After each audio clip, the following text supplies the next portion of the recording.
Good morning, all of you. From class 8, lesson changes in arts, painting, and literature.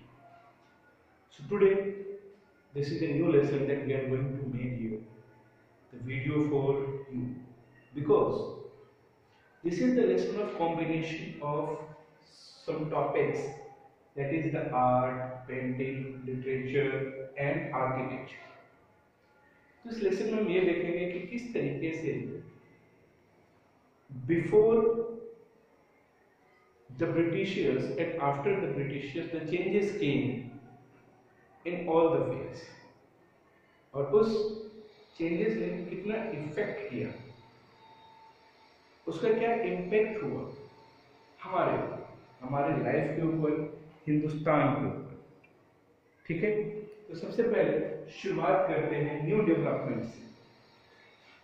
ठीक है, new development in arts क्या था? आपको पता है कि इससे पहले जो डेवलपमेंट हुआ था आर्ट्स के अंदर, तो different type of the works होते थे, लोग अलग अलग तरीके से आर्ट दिखाते थे, चाहे वो आपका डांस में हो, म्यूजिक में हो, लिटरेचर में हो, सिंगिंग में हो। और एक राज दरबार हुआ करता था, उस राज दरबार के अंदर सारे के सारे लोग लाइक गवर्नमेंट जॉब काम करते थे, और राजा क्या करता था, इनको सैलरी देता था और सब अपना अपना काम करते रहते थे। ठीक है, बट जब ब्रिटिशर्स इंडिया में आते हैं तो उन्होंने सारे सिस्टम को चेंज किया, पुरानी पद्धतियों को हटा दिया और एक नया सिस्टम लेके आया, और उसने क्या किया, एक नए तरीके का डेवलपमेंट किया। सब चीज़ बदल गई, पेंटिंग का तरीका बदल गया, सिंगिंग का तरीका बदल गया, डांस का तरीका बदल गया। ठीक है, बिल्डिंग्स बनाने का तरीका बदल गया, लिटरेचर्स बदल गई, बहुत सारी चीज़ें बदल गई। तो वही इफेक्ट, वही चेंजेस हम इस लेसन में पढ़ने की कोशिश करेंगे। तो सबसे पहले चलते हैं emergence of imperial art forms. ठीक है, तो हमारे देश के अंदर पहले जब इंपीरियल मतलब ब्रिटिशर्स नहीं आ रहे थे, तो उससे पहले बहुत कम पेंटिंग हुआ करते थे। जो भी पेंटिंग हुआ करते थे रियलिटिक पेंटिंग हुआ करते थे, और वो करते थे हमारे पेंटर्स जो नेचुरल कलर से सबको यूज करते थे। ठीक है, पर जब अंग्रेज आए तो उन्होंने पेंटिंग का तरीका बदल दिया। पहला आया लैंडस्केप। लैंडस्केप क्या होता है? लैंडस्केप होता है सीनरी। आपने किसी चीज को देखा और उसको पेंट कर दिया, पहाड़, झरने, है ना, आंखों में देखा and you started to paint, देखा आपने उसको बना दिया कि बगीचा है, बच्चे खेल रहे हैं, झूला है, तो उसको लैंडस्केप का नाम दिया गया। हमारे देश में ऐसे पहले पेंटिंग्स नहीं बनती, लैंडस्केप नहीं बनती, हाथी घोड़े जानवर से कुछ बना ले तो ठीक है। अगला है पोर्ट्रेट। जैसे आज आप सेल्फी लेते हो, कहीं गए घूमने के लिए सेल्फी खींची, इसी तरीके से पहले कैमरा तो था नहीं, पेंटर्स हुआ करते। तो राजा महाराजाओं को शौक होता था कि मेरी फोटो, मेरे मरने के बाद या मेरे जाने के बाद अपनी फोटो हो, तो क्या करते थे, पेंटर्स को बुलाते थे और वो बैठ के आप बगैर ऐसे करते पूरा पेंटिंग होता था। इसको कहते हैं पोर्ट्रेट। पोर्ट्रेट में क्या होता था, एक व्यक्ति की पूरी फोटो बनाई जाती थी। ठीक है, आज भी कई पोर्ट्रेट आपको कई जगहों पे दिख जाएंगे, ये भी ब्रिटिशर्स लेके आए। अगला है हिस्ट्री पेंटिंग। हिस्ट्री पेंटिंग में क्या होता है कि सपोज दैट पहले तो आज मोबाइल है, आप सब कुछ रिकॉर्ड कर सकते हैं, रिकॉर्ड करके रख सकते हैं। तो पहले के जो लोग थे अपनी हिस्ट्री को जिंदा रखने के, जैसे अंग्रेज थे, फाइट करते थे, लड़ते थे, तो उसको अमर बनाने के लिए पेंटिंग बना लेते थे। ऐसे एक पेंटिंग आपको कभी मिल जाएगा, लाइव प्रोग्राम। ठीक है, जिन्होंने क्या किया था, जब बैटल जीता था तो सिराजुद्दौला को झुकते हुए हाथी पर बैठे हुए और वो उनका स्वागत कर रहा है, ऐसी पेंटिंग बनाई जाती है। यानी जब ब्रिटिशर्स कोई वॉर जीतते थे, कोई लड़ाई जीतते थे, कोई जंग जीतते थे, तो वो लोग क्या करते थे, उस युद्ध का, उस समझौते का, उस ट्रीटी का फोटोग्राफ बनवा लेते थे, पेंटिंग्स बनवा लेते थे, और उसको क्या करते थे, कहीं प्रदर्शित करते थे। उनका एक सिंपल पर्पज यही होता था कि इंडिया को ह्यूमिलेट करना है और मतलब हमें छोटा दिखाना है। ठीक, उसके बाद आती है काली घाट पेंटिंग।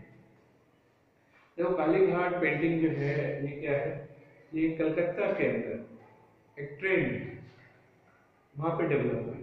कलकत्ता के अंदर बहुत सारे लोग जो थे, स्पेशली जो काली घाट में रहते थे, वो लोग क्या करते थे, एक अलग तरीके का पेंटिंग बनाते थे, पत्थरों की मूर्तियों को पहले काट काट के बनाते थे, और उसके बाद उन्होंने देवी देवताओं की, मतलब रिलीजियस पाथ पे देवी देवताओं की, दुर्गा माता की पेंटिंग्स, मूर्तियों को बनाना शुरू किया, फिर उसको पेंटिंग में कन्वर्ट किया।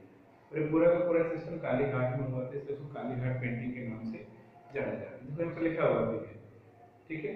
Around the pilgrimage centre of the temple of Kalighat local villages code painters, ठीक है, जो लोकल विलेजेस थे मंदिर के आसपास इस तरीके की पेंटिंग किया करते थे। और सबसे बड़ी बात क्या होती थी, 3 डायमेंशन होता था, मतलब इधर से इधर से भी आप देख सकते थे। ठीक है। और वो सोशल लाइफ को दिखाते थे, मतलब कैसे, पेंटिंग थे। तो ये कालीघाट पेंटिंग है। ठीक है। लिथोग्राफी का उन्होंने यूज किया, आगे चल के फिर इसी से क्या हुआ, आज भगवान की मूर्तियां या फोटोज आप देख रहे हैं तो इसी की वजह से है। आप एक बार पढ़ना इसको क्लियर हो जाए। फिर बात करते हैं status of the court artist. भाई जब अंग्रेज नहीं आए थे तो कोर्ट आर्टिस्ट थे, चाहे वो तेनालीरामन हो या फिर जो सिंगर्स हो या डांसर। जब अंग्रेज आए तो उन्होंने कोर्ट्स बंद कर दिए, सारे लोग बेरोजगार हो गए। बेरोजगार हो गए तो काम की तलाश में एक जगह से दूसरी जगह भटकते थे। पर हैदराबाद के अंदर, मैसूर के अंदर टीपू सुल्तान जो करते थे, उन्होंने वहां पर इस सिस्टम को अभी भी जिंदा रखा था। उन्होंने पूरे हैदराबाद को ही आर्टिस्टिंग को दे दिया कि इस पे हमारे हिस्ट्री को पेंट करो। उन्होंने वहां पर ड्राइंग बनवाया दीवारों। तो बड़ा दिक्कत था ब्रिटिशर्स के आने के टाइम पे, क्योंकि बहुत सारे लोगों को क्या हो गया था, बेरोजगार हो गए। ठीक है। तो मैंने कुछ पेंटिंग स्टाइल बताई। फिर बात करते हैं राजा रवि वर्मा। राजा रवि वर्मा एक बहुत ही किंग की फैमिली से बिलोंग करते थे, रिच फैमिली से बिलोंग करते थे, बहुत बड़े पेंटर थे। और इनका नाम हिस्ट्री में बहुत अच्छी तरीके से लिया जाता है, क्योंकि इन्होंने पेंटिंग को काफ़ी आगे की तरफ बढ़ाया है।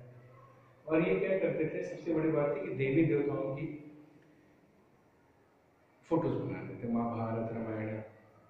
और इनका मेन पर्पज ये था कि फोटो के जरिए पेंटिंग के थ्रू पूरी कहानी को एक्सप्लेन करते। जैसे हनुमान जी पहाड़ लेके उड़ रहे हैं, ठीक है, जिसका मतलब हनुमान जी कहाँ गए थे, संजीवनी बूटी लेके गए थे, लक्ष्मण जी को तीर लगा। तो फोटो के माध्यम से पूरी चीज को एक्सप्लेन करते थे। Latest design, colours, western culture, वो मतलब जो भी चीजें मतलब अंग्रेजों का था उसको अडॉप्ट करके उन्होंने उसको यूज करना शुरू किया। फिर बंगाल स्कूल ऑफ आर्ट, ठीक है, बंगाल स्कूल ऑफ आर्ट की स्थापना जो थी रविंद्रनाथ टैगोर ने की थी, जो रविंद्रनाथ टैगोर के भाई भतीजे थे। अब इन्होंने क्या किया, रविंद्रनाथ टैगोर ने कलकत्ता में बंगाल स्कूल ऑफ आर्ट बनाया। और ये क्या करते थे, वो रियलिस्टिक पेंटिंग्स को दिखाते जो इंसान के अंदर है। और इन्होंने नेशनलिज्म की फीलिंग को बहुत बढ़ाया। पेट्रोलिज्म जो होता है, पेट्रोलिज्म जो होता है उसको बहुत ज़्यादा पैदा किया। और भारत माता की जो फोटो आज दिखाई देती है वो भी यहीं पर बनी थी, रविंद्रनाथ टैगोर ने बनाई थी। ये इनके अगेंस्ट में रहते थे, अगेंस्ट मीन्स पर्सनल नहीं, आर्ट थे। ये कहते थे कि ये क्या करते हैं, ब्रिटिश को कॉपी करते हैं, नेशनलिज्म की फीलिंग नहीं होती, तो ये सब दिक्कत थी। और बंगाल स्कूल ऑफ आर्ट इन्होंने स्थापना किया। बहुत सारे पेंटर्स वहाँ से निकल के आए, इन्होंने देश के लिए बहुत अच्छा काम किया। ठीक है। अभी तक तो बात हो रही थी पेंटिंग की, अब बात कर रहे थे थोड़ा म्यूजिक की। म्यूजिक हमारे देश के अंदर आपको पता है तबला, ढोलक, झाल, जो ये चीज़ों का यूज़ किया जाता है। और बहुत बड़े बड़े म्यूजिक हुए, म्यूजिशियन हुए। और उन म्यूजिशियन में कुछ नाम भी लिखा हुआ है, आपको बता देता हूँ। पंडित कृष्ण नारायण, ठीक है, और जिन्होंने अपनी पहली किताब भी लिखी थी म्यूजिक के ऊपर, मॉडर्न म्यूजिक के ऊपर, क्लासिकल म्यूजिक के ऊपर। तो बहुत सारे जो म्यूजिशियन थे वो म्यूजिक को अलग तरीके से क्या करते थे, ट्रेंड करते थे, चलाते थे, बनाते थे, बताते थे। और इसके अंदर जो सबसे बड़ी चीज आती है वो आती है आपकी कि म्यूजिक को किस तरीके से आगे की तरफ बढ़ाया जाए, म्यूजिक को किस तरीके से आगे की तरफ। तो चलिए बात कर लेते हैं हम लोग म्यूजिक का थोड़ा सा। बंगाल स्कूल ऑफ आर्ट के बारे में हमने बात कर लिया है। उसके बाद जो म्यूजिक का डेवलपमेंट होता है, ठीक है, पंडित विष्णु दिगंबर पलुष्कर जो थे, एक बहुत अच्छे सिंगर भी थे, डांसर भी थे, और इन्होंने बहुत अच्छा काम किया। तो म्यूजिक के अंदर इन्होंने क्या किया, वेस्टर्न म्यूजिक को भी लिया, ट्रेडिशनल म्यूजिक के लिए वायलिन जैसे करके बजाते हैं इस तरीके से। तो हमारे पास जो ट्रेडिशनल टूल्स थे हमारे, से ढोलक हो, तबला हो, हारमोनियम हो, झाल हो, बांसुरी हो, ठीक है। तो इन चीज़ों के अलावा भी हम लोगों ने क्या किया, एडॉप्ट किया अंग्रेजों की जो म्यूजिक थी, ठीक है। और सबसे बड़ी बात क्या होती है कि म्यूजिक के अंदर जो रविंद्र संगीत, जो रविंद्रनाथ टैगोर थे, इन्होंने, जब मैंने आपको पिछली क्लास में बताया था कि शांति निकेतन में उन्होंने सभी चीज़ों के लिए एक एक डिपार्टमेंट रखा था, तो वहाँ पे म्यूजिक का भी था। और उस म्यूजिक के अंदर उन्होंने रविंद्र संगीत नाम का एक स्पेशल, वो डांस कह लो, सॉन्ग कह लो, यहाँ पे सब चीज हिंदुस्तानी प्लस ब्रिटिशियस एंड मॉडर्न टूल्स रखे जाते थे। बच्चे वहाँ पे जाते थे, बजाते थे, सीखते थे, समझते थे, और उन्होंने उसका नाम दिया रविंद्र संगीत का। आगे चलते डांस। हमारे पास आपको पता है कि भारत डांस में भी बहुत अच्छा है। रुक्मिणी देवी जी जो थी वो एक भारतनाट्यम डांसर थी, बहुत अच्छा उन्होंने डांस किया। पर जो ट्रेडिशन था, कल्चर था, राजा महाराजा डांस देखा करते थे, तो रुक्मिणी देवी के नाम से यहाँ लिखा गया क्योंकि she was one of the best dancer of Bharatanatyam on that time. और उदय शंकर जो थे वो वर्नाकुलर डांस करते थे। वैसे वर्नाकुलर शब्द होता है लैंग्वेज के लिए, यहाँ पे मैंने इसका यूज किया है कि मॉडर्न भी करते थे, क्लासिक भी करते थे, भारतनाट्यम भी करते थे, हर तरीके के डांस का उन्होंने मिला जुला रूप दिखाया। तो डांस के अंदर उन्होंने बहुत अच्छा किया हो। आपके अंदर बुक में आप देख सकते हो डांस वाले रुक्मिणी देवी का कैरेक्टर्स के बारे में बताने का, और उदय शंकर के बारे में भी बताया। जिस तरीके से रविंद्र डांस होता था, रविंद्र संगीत होता था, इसी तरीके से रविंद्र डांस भी होता था। रविंद्र डांस भी वही कथक, ट्रेडिशनल, क्लासिक और वेस्टर्न का मिक्सचर। यानी रविंद्रनाथ टैगोर एक ऐसे रिफॉर्मर थे जिन्होंने इंडियन कल्चर के साथ साथ ब्रिटिशियस या फिर जो फॉरेन कल्चर थे उसको अडेप्ट करके, कंबाइन करके एक मिक्स बना। आगे चलते हैं लिटरेचर में। तो लिटरेचर में हमारे यहाँ बहुत सारे राइटर्स हुआ करते थे, वो लिखते थे, हम साहित्य कला सबके बारे में लिखते थे। लैंग्वेज एक पर्टिकुलर लैंग्वेज हुआ करती थी, पर ब्रिटिशर्स के आने के बाद क्या हुआ, वर्नाकुलर लैंग्वेज में बदल गई, हिंदी, इंग्लिश, मराठी, उर्दू। यहाँ पर भी रविंद्रनाथ टैगोर का नाम आएगा। गीतांजलि नाम की उन्होंने एक बुक लिखी, जिसमें कहानी, कविताएं, खेल और पता नहीं क्या क्या था। उस समय बहुत अच्छे अच्छे राइटर हुए, उपन्यास लिखे जाते थे, हिस्ट्री भी लिखा जाता था, साइंस भी लिखा जाता था, इंग्लिश भी लिखा जाता था। मुंशी प्रेमचंद, ईश्वरचंद्र विद्यासागर, ठीक है, और पता नहीं कौन, बहुत सारे राइटर्स आए, उन्होंने अपनी थॉट्स को यहाँ पे। आर्किटेक्चर की बात अगर करेंगे तो आर्किटेक्चर में क्या था, पहले हमारे पास एक ट्रेडिशनल वे में ही क्या होता था, कंस्ट्रक्शन होता था।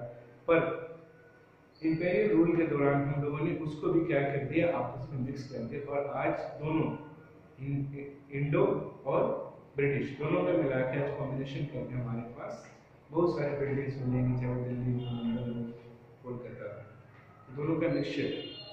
तो बेसिकली इस लेसन के अंदर आपको समझना पड़ेगा कि क्या है, कुछ नहीं है, कंपेयरिंग है डांस का, म्यूजिक का, ड्रामा का, आर्किटेक्चर का, ठीक है, और उसी के ऊपर एक कंपेयरिंग करके दिखाया गया है, और कुछ नहीं। एक बार ध्यान से पढ़ना है, बहुत सारे राइटर्स के नेम आएंगे, डांसर्स के नेम आएंगे, उसको आपको थोड़ा सा केयरफुली चेकआउट करना पड़ेगा।